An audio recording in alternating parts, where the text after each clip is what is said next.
guys, இந்த வீடியோல English லிட்ரேச்சர்ல பொயட்ரியில ஒரு டைப்பான எபிக் அப்படின்னா என்னன்னு தான் பார்க்க போறோம். டெஃபினிஷன் பார்த்துட்டு நம்ம தமிழ் மீனிங் சொல்லிடலாம். Definition: An epic is a long narrative poem that tells the story of heroic figure, often involving great adventures, battles, and events important to a nation or culture. இப்போ ஒரு எபிக் அப்படின்னா என்ன, அதோட Tamil meaning என்னன்னு பார்த்துடலாம் guys. எல்லா கண்ட்ரிக்கும் ஒரு கலாச்சாரம் இருக்கும், ரைட்டா?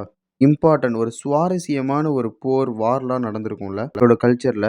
ஒரு ஃபேமஸான ஒரு வீரன் இருப்பான். அவனோட பெருமை மற்றும் அந்த நாட்டின் பெருமை அந்த நாட்டோடைய வெளிப்படுத்தும் சாதனைகளை பத்தி ஒரு நீண்ட கவிதை மொழியில வந்து சொல்றது தான் இந்த எபிக். இது உங்களுக்கு புரிஞ்சிருக்கும்னு நினைக்கிறேன். அதாவது ஒரு எபிக்னா என்னன்னா, ஒரு கண்ட்ரி அதுல வந்து ஒரு கலாச்சாரம் இருக்கும். அங்க நடைபெற்ற ஒரு ஒரு போராக இருக்கட்டும், ஒரு வீரனோட சாகசங்களா இருக்கட்டும், அதை பத்தி ஒரு நீண்ட மொழியில் ஒரு எபிக், ஒரு கவிதை, ஒரு நீண்ட கவிதையாக சொல்றது தான் எபிக் அப்படின்னு சொல்லுவாங்க.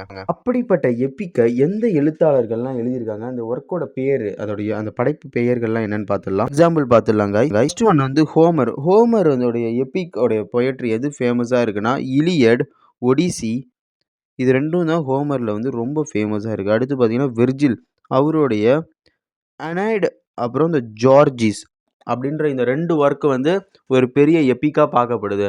இதில் ஹோமரோட இலியடு பார்த்தீங்கன்னா, அது வந்து ஒரு ரொம்பவே ஒரு சுவாரஸ்யமான ஒரு ஸ்பார்ட்டா மற்றும் ட்ராய் இவங்க 2 பேத்துக்கும் இடையிலான ஒரு போரை விவரிக்கும். ஒரு ஹெலன் என்ற ஒரு பெண்ணை வந்து பாரிஸ் அப்படின்றவன் கடத்திட்டு போயிருப்பான். அப்படி கடத்திட்டு போகும்போது அவங்களுக்குள்ள அந்த என்ன ஒரு போராட்டம் நடந்துச்சு, அந்த அந்த கதைக்களம் எப்படி எதை நோக்கி போயிட்டுருக்கு அப்படின்ற ஒரு கவிதை, ஒரு பெரிய கவிதை வடிவில் பார்க்குறது தான் இந்த எபிக். இந்த மாதிரி ஒர்க்ஸ் தான் கைஸ் எபிக்னா. அதாவது ஒரு கண்ட்ரியில் கல்ச்சர்ல நடந்த வார், ஒரு வீரன், ஒரு மாபெரும் வீரன், அவன் ஒரு போரில் அவன் என்னென்ன சாகசங்கள், அவனுடைய த்ரில்லர் மூமெண்ட்ஸ் எல்லாம் சொல்றதுக்கு தான் இந்த எபிக் போயட்ரி யூஸ் ஆகுது. Bye guys.